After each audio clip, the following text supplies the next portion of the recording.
En la noche del 16 de marzo de 1792, el suelo de mármol de la Ópera Real de Estocolmo se tiñó de rojo. Bajo las brillantes lámparas de cristal, entre el susurro de sedas y el tintineo de copas, un hombre se desplomó con un gemido ahogado. Su sangre, espesa y oscura, se extendía lentamente entre los pies de los invitados que retrocedían horrorizados. Las máscaras caían al suelo una tras otra, revelando rostros pálidos de shock. La música se detuvo. El silencio se volvió ensordecedor. El rey de Suecia, Gustav el III, yacía moribundo en su propio palacio, víctima de una bala disparada por uno de sus súbditos. No era una guerra, no era una batalla. Era un baile de máscaras que se había convertido en una ejecución. Dicen que el cuerpo no miente, y el de Gustav contaba una historia de traición que él mismo había sido incapaz de leer. Durante días había ignorado las advertencias, los rumores susurrados en los pasillos, las miradas esquivas de nobles que antes le sonreían. Su cuerpo, elegante y erguido en su traje de baile, se convirtió en un símbolo de la vulnerabilidad del poder. En una sola noche, el monarca más poderoso de Escandinavia se transformó en un hombre agonizante, cuya sangre manchaba el mármol de su reino. Para entender cómo llegó hasta ahí Gustav III, hay que retroceder a los días cuando aún creía que un rey podía cambiar el mundo sin que el mundo lo destruyera a él. Gustav nació el 24 de enero de 1746 en el Palacio de Estocolmo, en el seno de una dinastía que había convertido a Suecia en una potencia europea. Hijo del rey Adolfo Federico y de la reina Luisa Ulrica de Prusia, desde pequeño mostró una inteligencia brillante y una pasión desmedida por las artes. Su madre, hermana de Federico el Grande, lo educó en los ideales de la Ilustración: la razón, el progreso, la tolerancia religiosa y el despotismo ilustrado. En los salones del palacio, el joven Gustav aprendió francés antes que sueco, leyó a Voltaire antes que las sagas nórdicas, y soñó con ser un monarca filósofo como Federico II o Catalina la Grande. Mientras otros príncipes jugaban con soldados de plomo, él escribía obras de teatro y componía versos. Sus preceptores franceses lo llamaban un rey nacido para el siglo de las luces. Pero el Gustav, que heredó el trono en 1771, se encontró con una realidad brutal. Suecia no era Prusia ni Rusia. Era un reino debilitado por décadas de guerras, empobrecido por aventuras militares fallidas y gobernado de facto por una aristocracia que había despojado a la corona de casi todo poder real. El parlamento, dominado por la nobleza, trataba al joven rey como a una figura decorativa. Gustav no era solo un soñador, era un estratega. Durante su primer año en el trono, simuló aceptar las limitaciones impuestas por la Constitución. Sonreía en las ceremonias, firmaba los decretos que le ponían delante y fingía conformarse con ser un rey sin poder. Pero en secreto, preparaba un golpe que cambiaría para siempre el equilibrio de fuerzas en Suecia. El 19 de agosto de 1772, Gustav ejecutó uno de los golpes de Estado más elegantes de la historia europea. Mientras los nobles discutían en el Parlamento, el rey apareció escoltado por la Guardia Real y declaró disueltas las Cortes. En un solo día, recuperó el poder absoluto que sus antecesores habían perdido durante medio siglo. No hubo sangre, no hubo ejecuciones masivas. Gustav simplemente anunció que la era de libertad había terminado y que Suecia volvía a tener un rey de verdad. Los nobles, sorprendidos y desorganizados, no pudieron reaccionar. Algunos fueron exiliados, otros perdieron propiedades, pero la mayoría simplemente se sometió al nuevo orden. Para Gustav, aquel golpe no fue solo político, fue personal. Había demostrado que un rey ilustrado podía ser tan implacable como cualquier tirano, pero con una diferencia crucial. Él actuaba por el bien de la nación, no por capricho personal.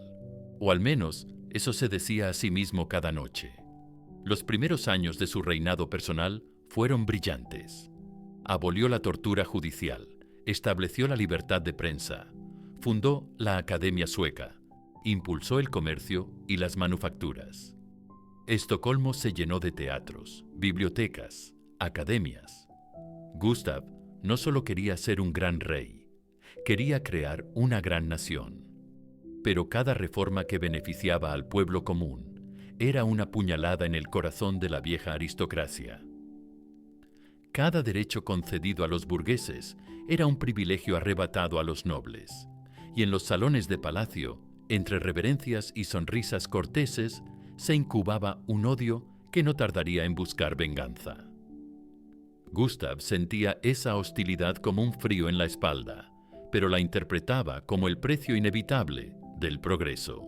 No sabía que algunos de sus súbditos estaban dispuestos a convertir ese frío en una bala. En 1788, Gustav tomó la decisión que sellaría su destino: declarar la guerra a Rusia. Sus motivos eran complejos: recuperar los territorios perdidos en guerras anteriores, desviar la atención de los problemas internos y demostrar que Suecia seguía siendo una potencia militar. Pero sobre todo, Gustav veía en la guerra una oportunidad de unir a la nación bajo su liderazgo. La realidad fue muy diferente. La guerra se prolongó durante 3 años, drenó las arcas del reino y dividió a la sociedad sueca. Muchos nobles se opusieron abiertamente al conflicto, argumentando que era una aventura personal del rey, financiada con sangre y dinero suecos. La situación se volvió tan tensa que algunos oficiales del ejército llegaron a negociar en secreto con los rusos, ofreciendo deponer a Gustav a cambio de paz. El rey, informado de la traición por sus espías, tuvo que enfrentar la terrible realidad. Ya no solo luchaba contra un enemigo exterior, sino contra la deslealtad de sus propios súbditos. En 1790, la paz de Berala puso fin al conflicto sin grandes ganancias territoriales para ningún bando. Gustav había demostrado que Suecia podía plantar cara a Rusia, pero el coste interno había sido devastador. El tesoro real estaba vacío, la nobleza más resentida que nunca, y el pueblo cansado de sacrificios que no entendía. Fue entonces cuando Gustav cometió su error más grande. En lugar de reconciliarse con sus enemigos, decidió embarcarse en una nueva aventura. Francia estaba en plena revolución. El rey Luis XVI había sido depuesto, y Gustav veía una oportunidad de liderar una coalición europea para restaurar el orden monárquico. No solo iba a salvar a Francia, iba a convertirse en el paladín de todos los reyes de Europa.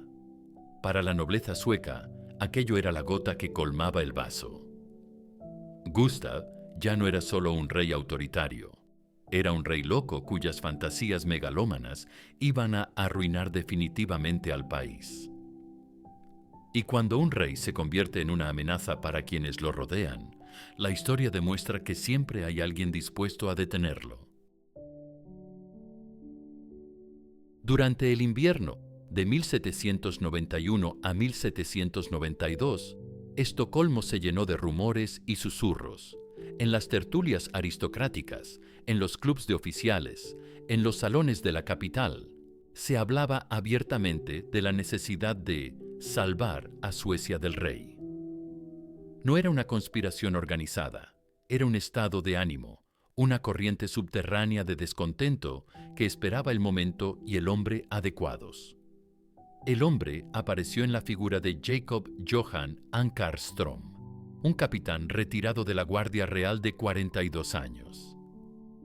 Ankarström no era un noble poderoso ni un político influyente.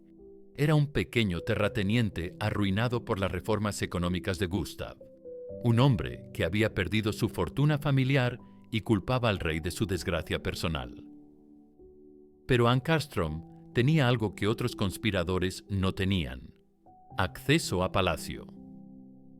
Como exoficial de la Guardia, conocía los protocolos de seguridad, los horarios del rey, las rutinas de los eventos cortesanos. Y lo más importante, tenía la desesperación de un hombre que había perdido todo y no tenía nada más que perder. Los nobles que lo rodearon no le dieron órdenes directas. No hacía falta. Le proporcionaron información, le facilitaron el acceso a pólvora y armas, y le hicieron entender que su acto sería visto como un servicio patriótico. Ankarström no era un asesino a sueldo, era un verdugo voluntario al servicio de una causa que consideraba justa. El plan era simple pero efectivo: aprovechar el baile de máscaras del 16 de marzo en la Ópera Real. Gustav, que adoraba el teatro y nunca se perdía una función importante, estaría allí vestido de incógnito. Entre la multitud de invitados enmascarados, sería imposible identificar al asesino hasta que fuera demasiado tarde. Ankarström pasó días ensayando su papel, se procuró un disfraz de domino negro, cargó su pistola con balas de plomo mezcladas con clavos y limaduras de hierro, y memorizó cada rincón del teatro. No iba a fallar, no podía fallar. El futuro de Suecia dependía de ello. Mientras tanto, Gustav preparaba su última función sin saber que sería también su última aparición en público. El 15 de marzo, un día antes del baile fatal, Gustav recibió una carta anónima en su estudio privado. El mensaje, escrito con letra temblorosa, era breve pero inequívoco. Su Majestad no debe asistir al baile de mañana. Su vida corre peligro. Un amigo que vela por su seguridad. Gustav leyó la nota 2 veces. La dejó sobre su escritorio y siguió revisando los preparativos para su próxima campaña en Francia. No era la primera amenaza que recibía, y estaba seguro de que no sería la última. Un rey que había sobrevivido a un golpe de Estado, a una guerra contra Rusia y a múltiples conspiraciones nobiliarias, no iba a dejarse intimidar por una carta anónima. Pero esa noche, mientras se preparaba para acostarse, Gustav se detuvo frente al espejo de su dormitorio y observó su reflejo durante largos minutos. A los 46 años, seguía siendo un hombre apuesto, elegante, con el porte natural de quien había nacido para mandar. Pero en sus ojos había algo que no estaba allí 10 años atrás: cansancio. El cansancio de un hombre que había luchado contra demasiados enemigos durante demasiado tiempo. Por un momento, se preguntó si no sería mejor cancelar el baile, quedarse en palacio, rodeado de guardias leales, y evitar exponerse innecesariamente. Pero la idea le repugnó casi inmediatamente. ¿Qué clase de rey se escondía por miedo a sus propios súbditos? ¿Qué mensaje enviaría a Europa si el rey de Suecia se dejaba amedrentar por amenazas anónimas? Number Gustav III había vivido siempre sin miedo y no iba a empezar a tenerlo ahora. ¿Asistirá al baile? Bailaría hasta el amanecer si era necesario y demostraría una vez más que en Suecia solo había un hombre que mandaba.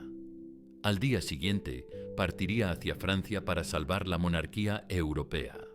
Su lugar estaba en la historia, no en una habitación custodiada por guardias. Aquella decisión, tomada frente a un espejo en la soledad de la noche, fue la última que tomó como hombre libre. La siguiente sería ya como víctima de su propio orgullo. La Ópera Real de Estocolmo nunca había lucido más espléndida. Las arañas de cristal proyectaban destellos dorados sobre las sedas y terciopelos de los invitados. La orquesta tocaba minuetos de Mozart, y el aire se llenaba del perfume de rosas y polvos de arroz. Gustav llegó pasadas las 10 de la noche, vestido con un elegante domino negro y una máscara veneciana que apenas ocultaba su identidad. Su altura, su porte y su forma característica de caminar lo traicionaban inmediatamente. Los invitados se apartaban a su paso con reverencias discretas, pero Gustav fingía no darse cuenta. Aquella noche quería ser simplemente un caballero más entre la multitud, un amante de la música y la danza que había venido a disfrutar del espectáculo. Bailó con varias damas, elogió la representación de la ópera y conversó animadamente sobre arte y literatura con los invitados que se acercaban a él. Ankarström había llegado una hora antes, también vestido de domino negro. Se mantuvo en las sombras del teatro, observando cada movimiento del rey, estudiando sus desplazamientos, esperando el momento perfecto. Su pistola, cargada y lista, descansaba en el bolsillo interior de su abrigo. Sus manos no temblaban. Su respiración era pausada. Había esperado demasiado tiempo para fallar ahora. A las 11:15 de la noche, Gustav se dirigió hacia la sala de refrigerios en compañía de varios cortesanos. El pasillo que unía el teatro principal con las salas anexas era estrecho y mal iluminado, el lugar perfecto para lo que Ankarström tenía planeado. El asesino se situó estratégicamente en el recodo del corredor y esperó. Gustav avanzaba tranquilamente, riendo por un comentario que acababa de hacer el conde Essen, cuando sintió una presencia a sus espaldas. Se volvió ligeramente, pero antes de que pudiera reaccionar, escuchó una voz que le susurraba al oído. «Buenos días, hermoso rey». Fueron las últimas palabras que oyó como hombre sano. La detonación resonó por todo el teatro como un trueno. Gustav se desplomó con un grito ahogado, llevándose las manos a la espalda. Su sangre empezó a extenderse por el suelo de mármol blanco mientras los invitados corrían despavoridos. Ankarström intentó huir entre el caos, pero fue capturado casi inmediatamente por la guardia. El rey de Suecia, el hombre que había desafiado a la nobleza, que había soñado con conquistar Europa, que había creído que su voluntad era más fuerte que cualquier conspiración, yacía en el suelo de su propio palacio con una bala en la espalda. Su reino de 30 años se desmoronaba en 30 segundos. Pero Gustav aún no había muerto, y los 13 días que siguieron fueron los más largos de la historia de Suecia. Llevaron al rey herido a sus aposentos privados en el Palacio Real, donde los mejores médicos de Estocolmo se turnaron para intentar salvar su vida. La bala de Ankarström se había alojado profundamente en su espalda, destruyendo músculos y fragmentando huesos. Pero lo peor no era la herida inicial, era la infección que no tardó en aparecer. En una época en que los antibióticos no existían y la cirugía era primitiva, una herida como la de Gustav equivalía a una sentencia de muerte diferida. Los médicos lo sabían. Gustav lo sabía, pero nadie se atrevía a decirlo en voz alta. Durante días mantuvieron la ficción de que el rey se recuperaría, de que era solo cuestión de tiempo y cuidados. Gustav, sorprendentemente, mantuvo la lucidez hasta el final. Desde su lecho de muerte, siguió gobernando Suecia, dictando órdenes, recibiendo informes y tomando decisiones. Incluso, herido de muerte, se negaba a abandonar el poder. Era como si su voluntad fuera más fuerte que su cuerpo destrozado. El día 25 de marzo, Gustav llamó a Ankarström a su presencia. El asesino, que esperaba su ejecución en las mazmorras del palacio, fue conducido ante el lecho real. Lo que ocurrió en esa habitación nadie lo sabe con certeza, pero los testigos contaron que Gustav perdonó públicamente a su agresor, declarando que no sentía odio personal hacia él. «Hiciste lo que creías que era tu deber», le dijo al hombre que lo había matado, «pero te equivocaste de deber». Ankarström, que había esperado reproches y maldiciones, salió de la habitación completamente destruido. Había matado a un rey, pero descubrió que había asesinado a un hombre, y esa diferencia pesaría sobre su conciencia durante el resto de su corta vida. El 29 de marzo de 1792, Gustav III murió en su cama, rodeado de su familia y sus consejeros más fieles. Sus últimas palabras fueron para su hijo, el futuro Gustav IV. «Sé un rey mejor que yo, pero nunca te arrodilles ante nadie».